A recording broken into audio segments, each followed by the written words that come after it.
Ahí está.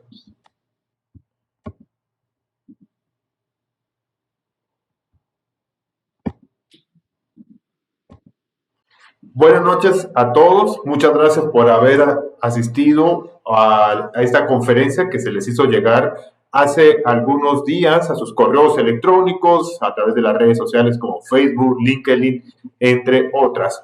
Es para nosotros un gusto como conciliación y arbitraje que estén ustedes nuevamente en una actividad más que nosotros estamos desarrollando para ir fomentando el tema de la cultura del arbitraje. Y es por eso que hemos decidido el día de hoy, noviembre, invitar a un gran amigo, al Magister Armando Prieto, quien tendrá a bien exponernos un tema sumamente interesante sobre el árbitro como tercero en un conflicto.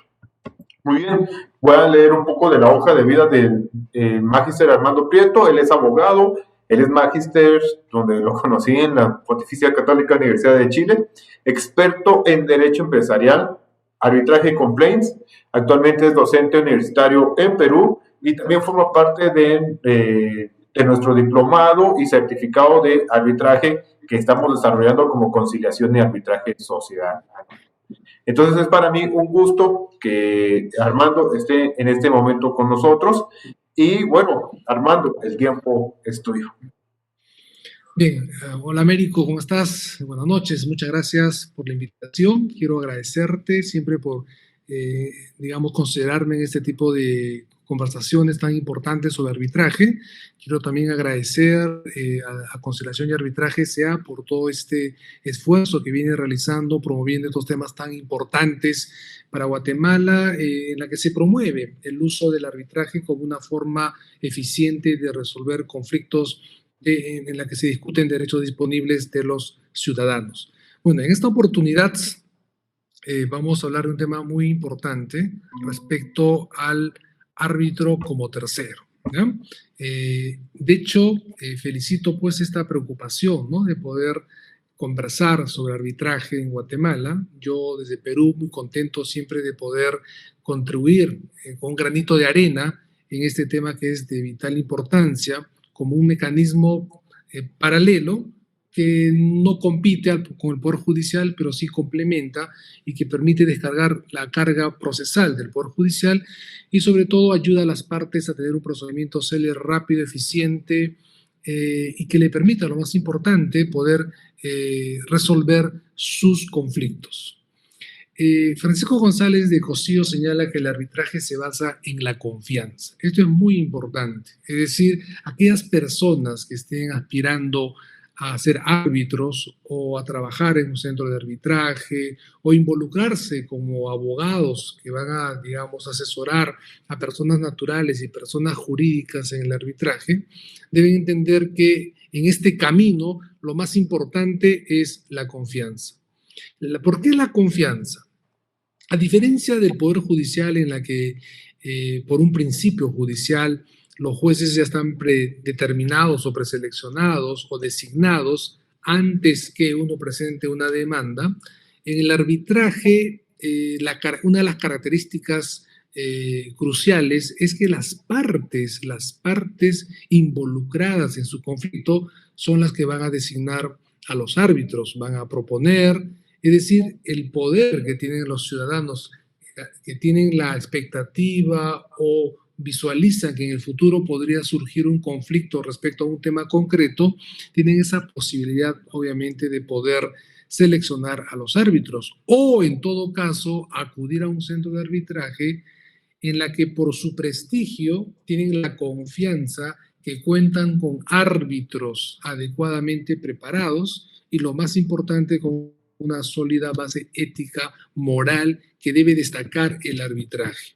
Es decir, las personas pueden tranquilamente esperar, ¿cierto?, que algún día, y no es deseado obviamente, que surja un conflicto, ya sea un contrato de alquiler, una deuda u otro derecho disponible, y que ante este conflicto tengan que acudir necesariamente al Poder Judicial, en la que va a haber jueces que ya están definidos por el propio Estado. En cambio, en el arbitraje uno puede seleccionar a qué normas de arbitraje van a administrar su caso y confían en ciertos centros de arbitraje, ¿no? Yo, por ejemplo, en el caso del centro de arbitraje que dirige o está involucrado el Maestro Américo, es un centro que se preocupa por la capacitación de sus árbitros, promueve capacitaciones y tiene esa preocupación de contar con profesionales con valores, que es lo más importante, ¿no? Entonces, las personas confían en ese centro de arbitraje. Eso es lo más importante.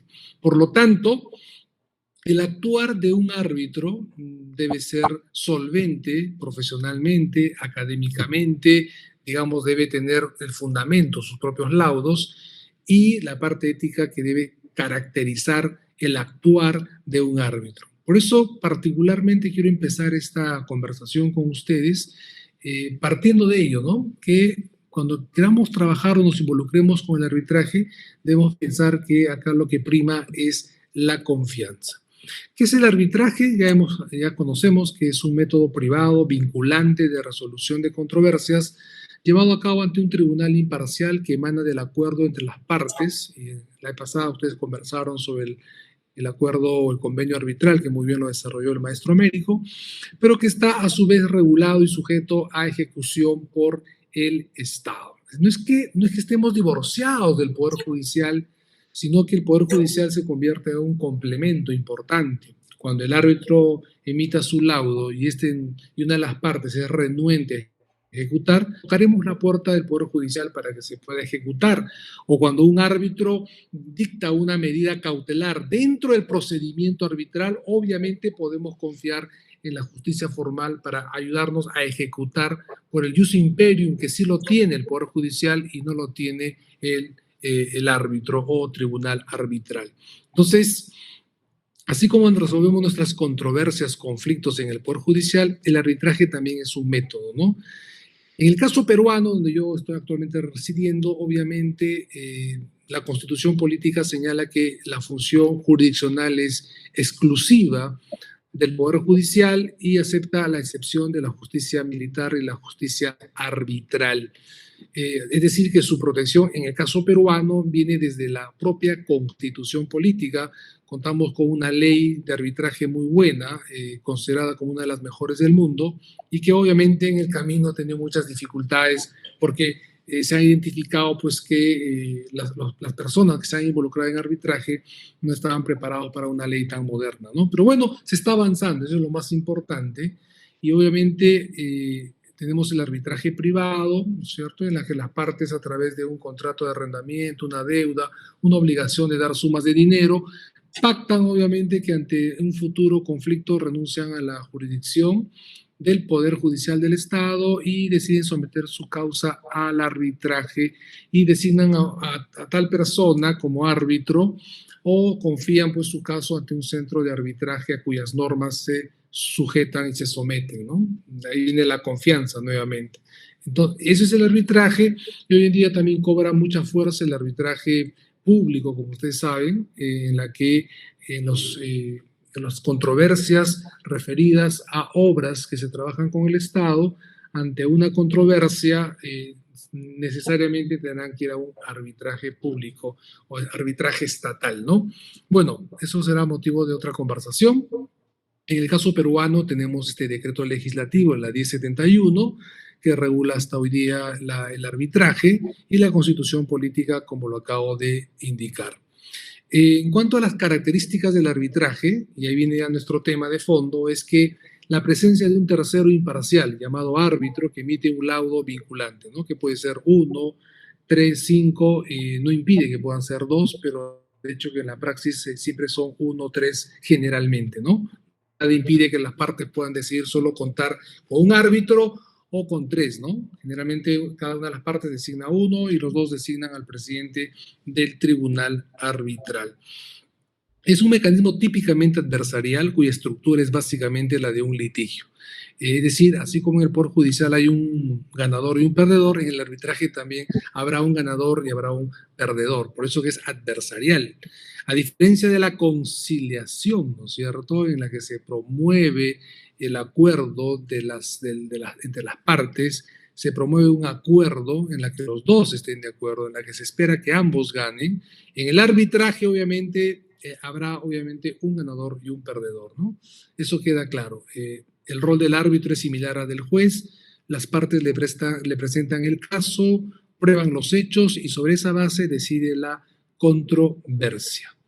Es decir, la lógica de un proceso judicial es la misma en un proceso arbitral. Claro que el proceso arbitral tiene características propias, es más flexible, más informal, es más rápido, más célere, el control de las partes sobre el proceso es mayor, las partes deciden cuántos árbitros, qué normas, cuánto tiempo para contestar, para absolver, para avanzar la demanda, para presentar la demanda, en cuánto tiempo se actúan las pruebas que actúan, en cuánto tiempo se dictará el laudo, etcétera, etcétera. Las partes pueden tener un mayor control del procedimiento a diferencia del Poder Judicial. La decisión que pone fin al conflicto no emana de los jueces del Estado, sino de particulares libremente elegidos por las partes. ¿Qué tal encargo tan vital, tan importante como la de un árbitro, ¿no? Este tercero llamado árbitro es una persona a quien se confía la resolución de un caso, ¿no? Por lo tanto, él debe estar a esa altura. Y por eso me parece importante conversar sobre este tema, porque debemos identificar qué características debe tener este tercero llamado árbitro en un proceso arbitral. Miren qué tan delicada función, rompiendo los esquemas de que la función de administrar justicia es exclusiva al 100% por el Estado, se deja ese principio, se flexibiliza y se permite que en los derechos disponibles un tercero pueda resolver los conflictos de las partes. Se utiliza un procedimiento pensado para resolver el conflicto con la menor cantidad de interferencias formales, que es muy importante. Hay personas del Poder Judicial, de los plazos largos, de que se dicte una sentencia en 1, 2 años, 3 años, pues confían en un arbitraje. Por lo tanto, el árbitro, el tercero llamado árbitro, debe estar a esa expectativa de los ciudadanos y resolver los temas en los plazos obviamente que han convenido las partes en el convenio arbitral, en la que también se definen, o las normas de un centro de arbitraje, en la que se definen los tiempos para laudar. El arbitraje se llega generalmente de forma voluntaria, a través de cláusulas mediante las cuales las partes deciden someter determinadas cuestiones. Esto es muy importante porque a diferencia del Poder Judicial, el arbitraje es voluntario, libre, y ahí viene su gran valía, ¿no? Porque es más legítimo, las partes se sienten con mayor, digamos, impulso a cumplir lo que resuelva el árbitro o árbitros. Esa es una naturaleza, ¿no? La voluntariedad. Por lo tanto, es importante que el árbitro trabaje en su propio prestigio, en su solvencia moral, se preocupe mucho por su preparación permanente, porque finalmente es el prestigio de ese árbitro o de un centro de arbitraje que determinará pues finalmente el éxito no del arbitraje en un país o en cierta región del mundo o en todo el mundo, ¿no? Y los que están vinculados con el arbitraje saben perfectamente que es importante trabajar en ello si queremos obviamente fortalecer el arbitraje. La importancia pone término en forma expeditiva y rápida a un litigio en materias de libre disponibilidad, lo hemos mencionado. Resalta la confianza que las partes depositan en sus árbitros, no puede ser defraudado, por ello que es importante revisar las características que debe tener este tercero. Las partes lo pueden usar en temas comerciales, industriales, disputas de consumos, etcétera, ¿no? En Perú hay una norma que regula el arbitraje de consumo, puede haber un arbitraje en temas de marcas, signos distintivos, derechos de autor, en la parte de la explotación patrimonial, pueden haber arbitrajes en materia de derechos del consumidor, pero en materias de libre disponibilidad, en temas comerciales, en obligaciones de dar suma de dinero. La lista es larga en realidad y por ello en estos temas de libre disponibilidad las partes pueden decidir voluntariamente someter sus causas al arbitraje. Pueden escoger los árbitros con prestigio y experiencia para tratar los temas. Importante, en algunos casos, en algunos arbitrajes que son ad hoc y también unilaterales generalmente, las partes designan, dicen, ¿no? ¿Qué tal si algún día tenemos un problema? incluso ya ponen hasta con nombre y apellido, ¿no? Por eso que si usted se está animando a trabajar en este tema y seguir este camino del arbitraje, tiene que preocuparse mucho por ser un profesional competente que estudia permanentemente, se capacita y que obviamente se preocupa por su prestigio, y eso tiene mucho que ver con el tema ético sobre su conducta, cómo está usted, ¿no? Y en ese sentido usted se prestigia y prestigia el arbitraje también, y las personas confiarán en usted para que pueda resolver sus controversias.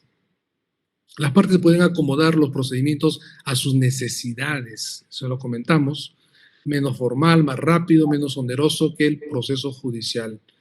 Probablemente uno piensa que va a pagar al inicio, en cambio, cuando al inicio a los árbitros y a la administración del arbitraje, y cree que porque el judicial es más barato, pero en realidad, viendo el tema de tiempos, formalismos, cuánto va a resolver el Poder Judicial, la confiabilidad, predictibilidad y todo lo demás, uno llega a la conclusión como una inversión en la que siente que, si bien es cierto, inicialmente puede invertir más dinero, pero a mediano y largo plazo es como una inversión en la que las partes salen ganando, porque el tiempo no tiene precio, no tiene valor, y la predictibilidad y confianza que se deposita en el arbitraje, y la legitimidad, porque aún cuando uno pierda, dice, bueno, es un árbitro de prestigio, es un árbitro preparado, y bueno, voy a acatar su laudo, ¿no? En cambio, ese reconocimiento hoy en día está en crisis, en tela de juicio permanentemente en el Poder Judicial, con las excepciones debidas, obviamente, ¿no? Por eso es importante hablar de qué características debe tener este árbitro, este tercero. Debe ser imparcial, no puede tener una dependencia con una de las partes, ¿no es cierto? Debe tener una capacidad de análisis jurídico, esto es importante para resolver controversias, habilidad para expresarse, porque va incluso a promover conciliaciones, de ser posible, dentro del procedimiento arbitral. Tendrá la oportunidad de conversar con las partes para entender sus problemas, escuchará informes orales, participará, preguntará. Es importante esa habilidad para expresarse. Flexibilidad, qué importante, ¿no? Menos rígido que en el proceso judicial. Independencia, que es un tema subjetivo relacionado con la imparcialidad, pero que en palabras simples podríamos decir que es no preferir a una de las partes, ¿cierto? No o sea, la imparcialidad, no tengo una vinculación con mi jefe, con un familiar, una dependencia directa, indirecta. En cambio, es la independencia. La imparcialidad está vinculada a no favorecer, ¿ya? Eso, quiero precisar eso bien, no vi el orden adecuadamente.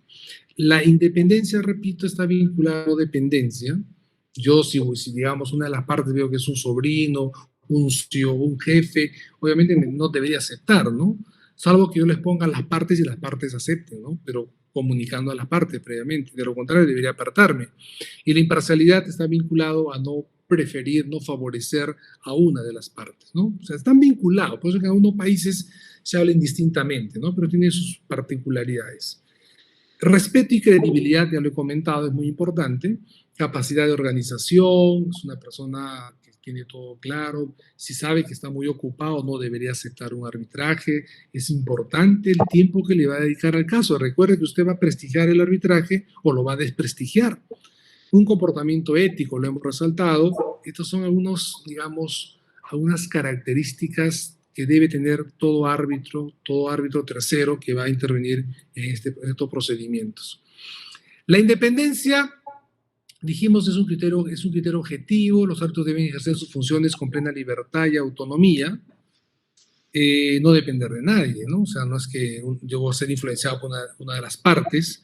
Un árbitro independiente no tiene ninguna relación con alguna de las partes, muy bien, ratifica lo que acabo de mencionar, y se vincula a las relaciones personal, familiar, de negocios o profesional. Claro, o sea, lo acabo de mencionar, ¿no? Si tú como árbitro observas que una de las partes es uno de tus socios o ex socios, ex trabajadores, o sea, tendrías que apartarte porque no vas a ser independiente, salvo que tú creas que aún bajo esa situación tú vas a ser imparcial.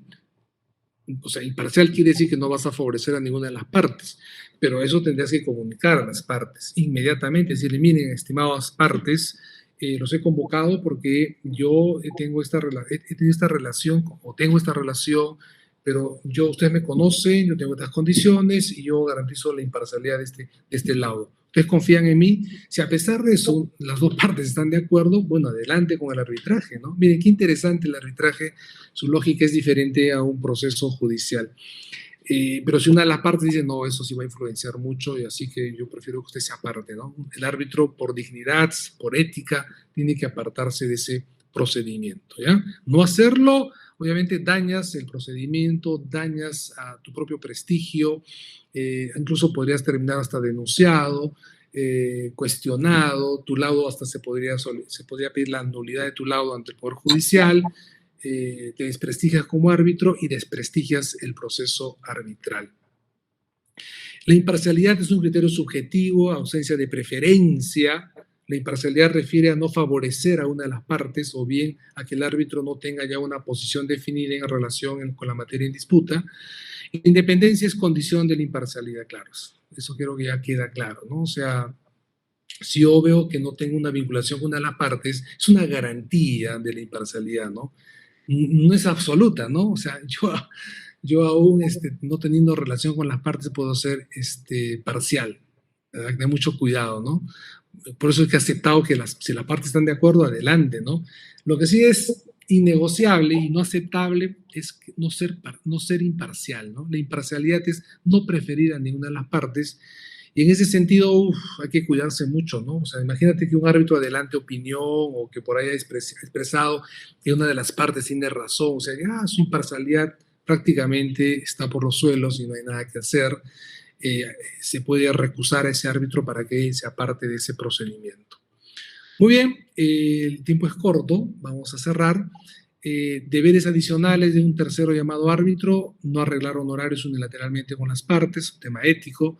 Dedicar al proceso arbitral el tiempo necesario, por favor, no es ético que no teniendo tiempo aceptes ser árbitro por un tema económico. Mantener confidencialidad, que es una característica del arbitraje diferente al proceso judicial. Permanecer en el tribunal evitando renuncias convenientes para la parte que lo designó, o sea, por favor, tema ético otra vez. Dirige el proceso de acuerdo a ley, a las normas que se hayan definido en ese proceso, y dicte el laudo en el término pues, que sea establecido por las partes o en el reglamento del tribunal arbitral o del centro de arbitraje. Deber de declaración, esto es importante, lo resumo rápidamente. Las partes, obviamente, perdón, el árbitro, cuando identifique que hay un hecho, una situación que compromete su imparcialidad, está obligado a comunicar a las partes, ¿ya? Cualquier situación que ponga en riesgo, en duda su imparcialidad, debe comunicar a las partes en el proceso arbitral. El no hacerlo implica responsabilidad, puede ser recusado. Si las partes se dan cuenta tardíamente, hasta podría ser cuestionado su laudo en el Poder Judicial, genera responsabilidad también. El centro de arbitraje lo puede sancionar, es decir, totalmente complicado el árbitro. Por eso es que si vamos a seguir este camino del arbitraje, estimados amigos, de América Central y de los países que nos están acompañando, la verdad es que tenemos que ser cuidadosos y entender que si vamos en este camino, tenemos obviamente que ser cuidadosos con nuestra conducta, con nuestra capacitación, y si identificamos una situación que pone en duda nuestra imparcialidad, deberíamos denunciar sí o sí. De lo contrario, desprestigiamos el arbitraje y nos desprestigiamos nosotros mismos. Hay una gran frase que siempre la repiten ustedes, los que estamos en el mundo del arbitraje, y es que el arbitraje vale tanto como vale el árbitro. Por lo tanto, el prestigio del arbitraje es prácticamente el prestigio del árbitro. La objetividad, la seriedad de un caso y cómo se resuelve de acuerdo a ley va a depender mucho de la conducta, del comportamiento del árbitro. Recuerden que es un caso privado donde hay un derecho disponible y donde las partes confían su caso en un árbitro, ¿no es cierto?, o un tribunal arbitral. Puede ser fuera de un centro de arbitraje o por el centro de arbitraje, un arbitraje institucional o un arbitraje ad hoc. Puede ser bajo las normas del derecho de un determinado país, ¿no es cierto?, arbitraje de derecho, o de acuerdo al entender y saber de los árbitros un arbitraje de equidad. Pero sea una u otra razón, el árbitro siempre tiene que actuar en forma imparcial y en forma independiente. Entonces, si usted que está participando en este evento en realidad quiere apostar por el arbitraje, ayúdenos a prestigiar más este procedimiento arbitral en tu país, en Guatemala, en México, en El Salvador, en Panamá, Estados Unidos, o donde yo estoy, en Perú, que estamos en este camino, ¿no? Entonces, ese sería mi mensaje que les traigo en este día, en este tiempo corto que tengo para conversar. Pero bueno, gustosos de poder seguir conversando, practicando y bueno, contribuyendo pues con ustedes. Así que muchas gracias por su tiempo y bueno, estoy a la orden si hubiera alguna pregunta. Muchas gracias a todos ustedes. Gracias, maestro Américo. Gracias, maestro Armando, por su tiempo y por la exposición. Y sí, tenemos algunas preguntas y me gustaría que la podamos platicar en este momento. Armando, en nuestros países de Latinoamérica existen muchos casos de corrupción de jueces, pero también hay varios árbitros, por ejemplo, Odebrecht fue un ejemplo claro de que podía haber corrupción también dentro de procesos arbitrales. ¿Cómo evitar que los árbitros sean corruptos en nuestros países o en nuestros centros o en nuestros medios? Una buena pregunta, gracias maestro Américo. Creo que este tema de la corrupción salpica no solamente al Poder Judicial, a los operadores del derecho que intervienen en el Poder Judicial, sino también está en el mundo del arbitraje, ¿no? Tú has mencionado un caso real, ¿no? Que es un caso internacional en la que han existido arbitrajes y efectivamente pues, han sido denunciados, probados y muchas veces sancionados, ¿no? Esta semana en Perú, el caso de Odebrecht que mencionas, por ejemplo, ahora hace una sentencia millonaria por una multa por el Indecopi en Perú por un tema de colusión, o sea, la corrupción implica en todos los procesos judiciales, con temas con autoridades que administran justicia, está vinculado al tema de los procesos arbitrajes, también donde ha habido corrupción, y la responsabilidad pues es penal, civil, administrativa y toda su complejidad, ¿no? Entonces, a tu pregunta o la pregunta que nos hacen, ¿qué podemos hacer en este tema? Número uno, yo creo que los centros de arbitraje privados como el tuyo o como por ejemplo las que se promueven en Perú, las cámaras de comercio, etcétera, y también algunas universidades con centros de arbitraje, deben tener cuidado al momento de seleccionar a sus árbitros, es decir, verificar su historial, sus antecedentes, la conducta ética que han tenido, sanciones en el pasado, y tener un procedimiento bastante cuidadoso, diligente para seleccionar adecuadamente a los árbitros. Número dos, los centros de arbitraje deben ser vigilantes de sus propios árbitros y si no cumple esa expectativa o incumplen estos deberes que estamos comentando, deberían ser también sancionados. Tercero, las mismas partes involucradas en los procedimientos deberían obviamente denunciar, ¿no? En proceso arbitral, una recusación, y esto incluso podría tener responsabilidades penales y civiles, tienen que denunciar el mal comportamiento de estos árbitros.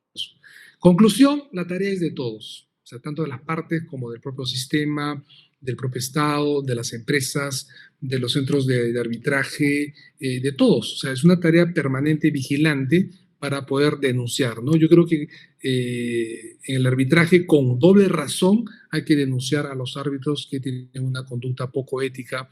Y bueno, en el caso de Perú, la vía penal existe, en la vía arbitral hay responsabilidad, la ley de arbitraje señala que hay una responsabilidad civil de los árbitros por sus conductas, y obviamente pues hay responsabilidad administrativa en el caso de los arbitrajes públicos, ¿no? Eso es lo que podría responder, maestro. Gracias, Armando. Bueno, tengo una segunda pregunta.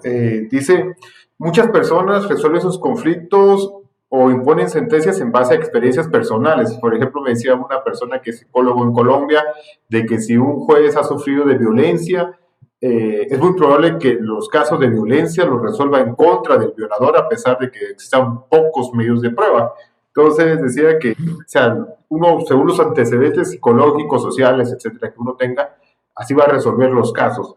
Entonces, y no en base a la ley. Entonces, ¿cómo podemos ayudar para que los laudos arbitrales sean más ajustados a lo que indique la legislación que han escogido las partes y evitar esas interpretaciones o esos posibles traumas que puedan afectar al proceso? A ver, o sea, ¿te refieres a cómo hacer para que el laudo de los árbitros esté ajustada a ley? ¿Eso es? Así es, digamos, por ejemplo, tú tienes una mala experiencia en un restaurante de comida rápida, entonces Ujú. viene y cuando llega un caso a tu persona por ese proceso, te recuerdas de la Ujú. mala experiencia que tuviste en ese restaurante de comida rápida, Ah, entonces ves como que una oportunidad de revanchismo contra todos los restaurantes de mm, comida rápida o contra perfecto, ese en perfecto. específico. Correcto, correcto. Estos elementos subjetivos, psicológicos, experiencias personales que puedan influenciar en las decisiones arbitrales. Muy bien, sí, eso pasa pues en toda instancia en la que se resuelve un conflicto, ¿no? Puede ser a nivel judicial igual, a nivel arbitral también, ¿no? Claro, o sea, estos prejuicios, experiencias personales podrían influenciar en la decisión. Probablemente el Poder Judicial, al ser más formalista y legalista, probablemente es menos, pero en el arbitraje, en la que hay mayor flexibilidad, si es un arbitraje de equidad con mayor razón, porque es finalmente leal entender y saber de un árbitro que va a definir cómo se resuelve ese caso, pero en un arbitraje de derecho se entiende que este procedimiento tiene que estar ajustado a la forma sustantiva que ha sido definida por las partes. Si es la legislación de Panamá, tendrá que aplicarse esa legislación, ¿no? Y esto tiene que ver mucho con lo que sabemos los abogados, con identificación de normas, con el tema de la subsunción al hecho en concreto, la interpretación y aplicación de la norma sin salir, ¿no? Utilizando adecuadamente los métodos de interpretación y de integración jurídica. Por lo tanto, si es un arbitraje de derecho, el árbitro está obligado a respetar esa norma y actuar de acuerdo a esa norma, de acuerdo al derecho. No puede usar un antecedente personal que ha tenido en el pasado para dejarse manipular. Eso significaría violar el principio que acabo de explicar referido a la imparcialidad. O sea, árbitro que deja la ley, se aparta de la ley, ¿de acuerdo? Porque la norma, o sea, una cosa es la legislación, de la legislación yo deduzco la norma jurídica, esa norma jurídica la tengo que aplicar a un caso concreto interpretándola, ¿no es cierto? Entonces, hay un hecho en concreto, ese hecho se subsume en la norma y tengo que aplicar la norma jurídica como árbitro. Y el árbitro de derecho por eso o sea, tiene que conocer las normas y utilizar las mismas herramientas en las que hemos sido formados los abogados para aplicar la norma al caso concreto. Pero si esta va a estar manipulada, va a estar influenciada por experiencias personales, no estaría actuando con justicia de acuerdo al derecho y estaría violando expresamente este principio de la imparcialidad. Y por lo tanto, de verificarse eso, obviamente podría ser cuestionada su propia decisión. Además, las partes tienen todo el derecho cuando reciben el laudo para pedir una aclaración, una rectificación, una aclaración y todo lo demás, ¿no? Esta es la gran diferencia con el Poder Judicial, pues mientras que en el Poder Judicial uno puede apelar, puede interponer un recurso extraordinario, casación, en el arbitraje obviamente no puedes entrar al fondo del Poder Judicial, si no pues sería lo mismo, ¿no? En cambio el arbitraje confiamos en los árbitros y por eso con doble razón que es necesario contar con árbitros imparciales, independientes y capacitados. Por lo tanto, si yo veo que un árbitro está actuando mal, es tarea de todos evitar todo eso, ¿no? Si hay árbitros que están actuando así, el centro de arbitraje tiene que actuar, aplicar su reglamento de ética y sanción, la parte involucrada en esto tiene que recusar a ese árbitro que tiene un prejuicio y se ha evidenciado en una de las audiencias, por ejemplo, tiene que denunciar y recusar a ese árbitro. Todos estamos comprometidos para evitar que ese árbitro actúe de esa forma que están preguntando, ¿no? Entonces, es una buena pregunta. Creo que el árbitro no puede actuar de esa forma, ¿no? O sea, desprestigia el arbitraje. Gracias. Y una última. Muchos centros de arbitraje tenemos códigos de ética, con el objetivo de que los árbitros se regulen en base a esos códigos de ética. ¿Cómo ayuda un código de ética, no solo en el arbitraje, sino también hay personas que de repente nos están viendo que tengan empresas y le colocan códigos o estipulan códigos de ética para sus trabajadores? ¿Cómo ayudan los códigos de éticas para evitar actos de corrupción dentro de una institución?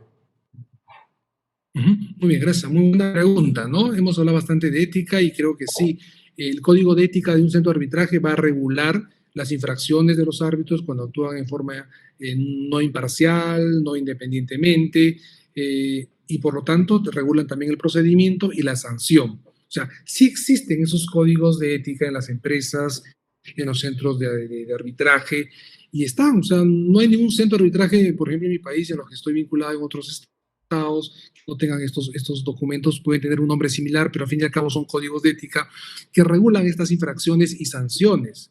Pero como tú bien lo has resaltado, hay un gran problema de incumplimientos.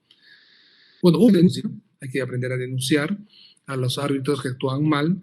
Número 2, el centro de arbitraje debe ser cuidadoso al seleccionar sus propios árbitros, ¿no?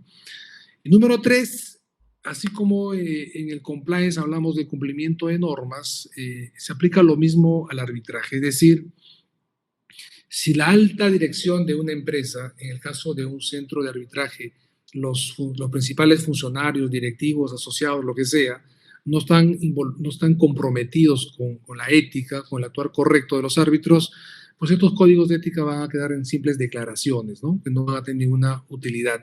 Entonces, el compromiso de la alta dirección. Segundo, permanente capacitación. Yo he visto que uno de los grandes errores de los centros de arbitraje es que no capacitan en estos temas a sus árbitros y a los propios ciudadanos que están involucrados en arbitraje, a los empresarios. Se debería también capacitar en ello. Tercero, auditorías y seguimientos, ¿no? O sea, los centros de arbitraje también deben hacer auditorías, seguimientos, y bueno, y cuando por ahí vean que hay una recusación, una denuncia, deberían activar toda la fuerza de ese procedimiento para ser, digamos, céleres, rápidos y sancionar ejemplarmente, ¿no? ¿Tú te imaginas que un centro de arbitraje diga suspendido este árbitro por esta conducta, ¿no? Separado de la lista de árbitros del centro de arbitraje por su mala conducta, ¿no? Entonces, se publica, se socializa, y bueno, los otros árbitros dicen, oye, mira, acá sí, con cuidado, porque acá este centro de arbitraje sí sanciona, ¿no? Entonces se prestigia el centro de arbitraje, la gente confía en ese centro de arbitraje porque sabe que si hay una conducta no ética, ese árbitro será sancionado, ¿no? Entonces, y además está cuidando, capacitando permanentemente a sus árbitros. Y una de las condiciones debería ser que estén capacitados en el código de ética, incluso evaluar a sus propios árbitros en ese tema permanentemente, ¿no? Y de esa forma garantizamos que el código pues no quede en letra muerta, sino que se cumpla, ¿no? Eso es lo que podría decir, maestro Américo, y más bien quería agradecerte, ¿no? Por esta invitación, a ti, a Conciliación y Arbitraje, sea a todos los que han participado de esta conversación. La verdad que los felicito porque veo que hay mucho interés en arbitraje y bueno, sigamos en contacto, cuentan con todo mi apoyo, encantado de poder contribuir desde Perú con ustedes. Muchas gracias, Armando, te agradezco mucho por el tiempo y bueno, le agradecemos a las personas que asistieron al evento y las preguntas que no pudimos responder a lo largo de esta conversación, las vamos a responder ahorita por comentarios y vamos a enviar los diplomas respectivos a los correos que ustedes nos indiquen. Así que, Armando, buena noche, te agradezco mucho y saludos hasta Perú. Buena noche. Gracias, Américo. Cuídense mucho. Un gusto. Nos vemos pronto. Gracias.